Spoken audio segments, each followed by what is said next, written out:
In 1857, 10 years before Confederation, the province of Canada passed legislation that offered Indians enfranchisement.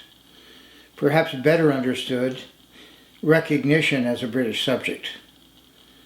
The popular belief of the day was that such a legal mechanism would open up the floodgates to civilization. The result was a resounding failure. No one was interested. The 1857 Enfranchisement Act says as much. Quote, "And the gradual removal of all legal distinctions between them and Her Majesty's other Canadian subjects."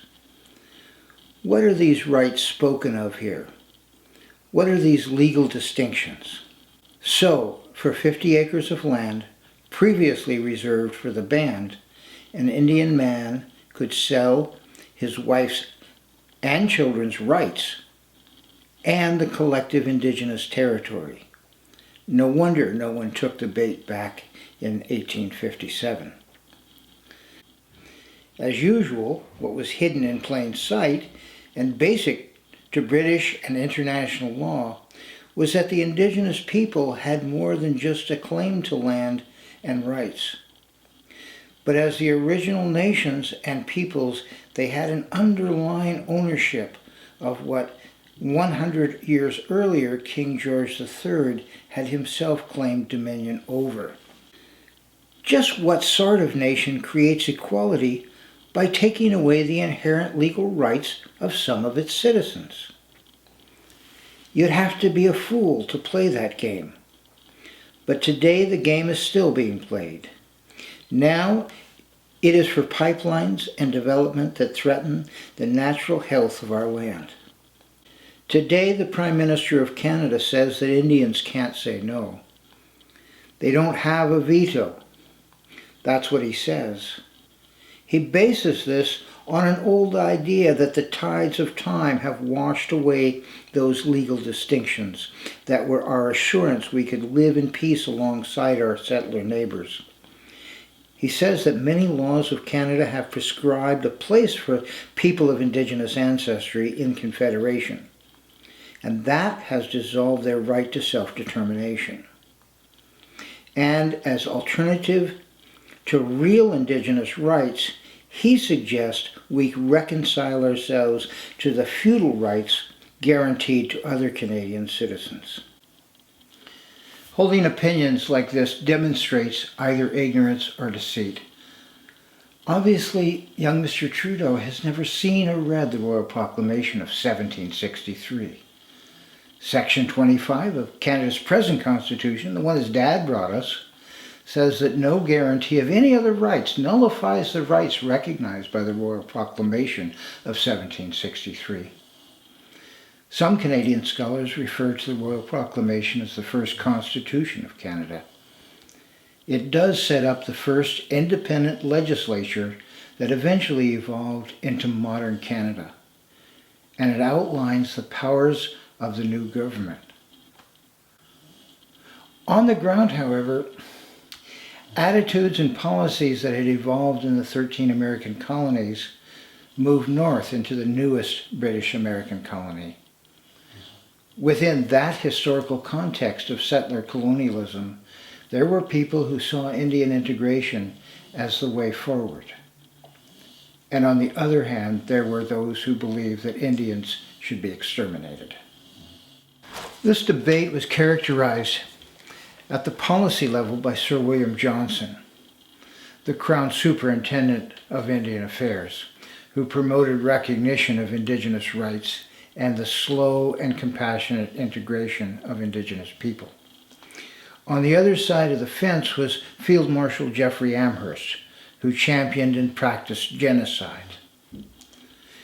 Caught in the snare of advancing settlement, Pontiac and many other Indigenous people saw the dark irony of the colonial situation and reacted with armed resistance.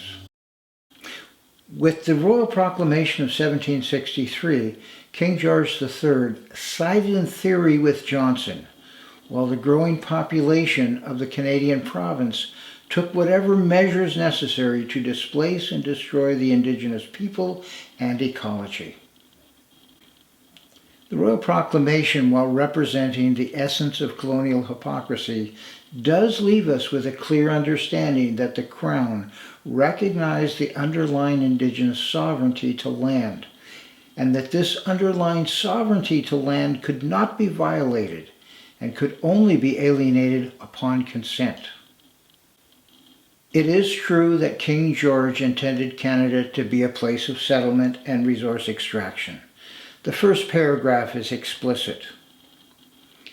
Being desirous that all our loving subjects, as well as our kingdom and as of our colonies in America, may avail themselves with all convenient speed of the great benefits and advantages which must accrue therefrom to their commerce, manufactures, and navigation. Clearly, he was promoting settlement and development of resources and land. Half of the Royal Proclamation is dedicated to Indigenous Crown relations. Of course, the royal centricity is emphatic in the background, but the Indian provisions that constitute law and protect Indian rights to their unceded lands are equally strong. And where it is just and reasonable and essential to our interest and the security of our colonies that the several nations or tribes of Indians with whom we are connected and who live under our protection should not be molested or disturbed in the possession of such parts of our dominions and territories as not having been ceded to or purchased by us, are reserved to them or any of them as their hunting grounds. While King George III asserts his dominion, he also recognizes the underlying sovereignty of Indigenous title.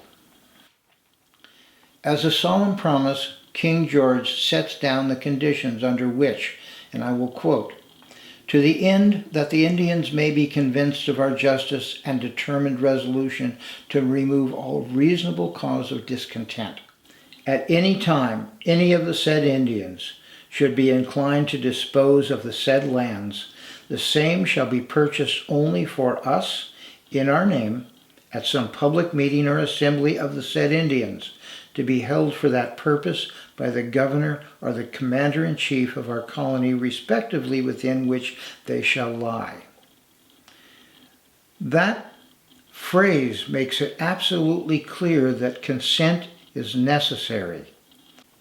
Indigenous peoples will have consent arrived at through traditional community consensus.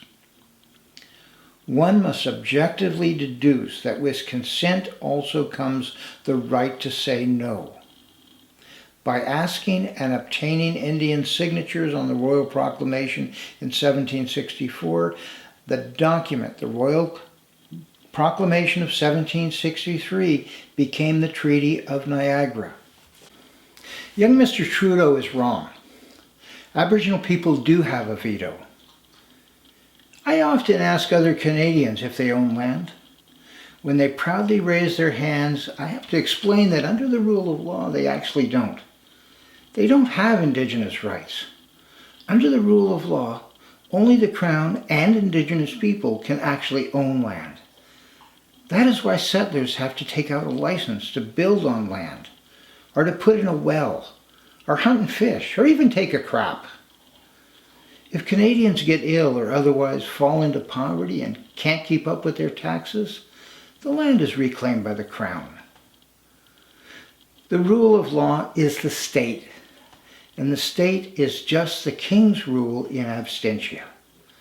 Settler Canadians lost their right to self-determination a long time ago when they gave up their indigeneity. But there is no reason for people of Indigenous nations in Canada to give up ours. In fact, if our neighbours would also stand up for their rights as fellow human beings, then maybe we could work together to clean up this colonial mess. Just say no to colonialism. Veto colonialism. The sooner the better.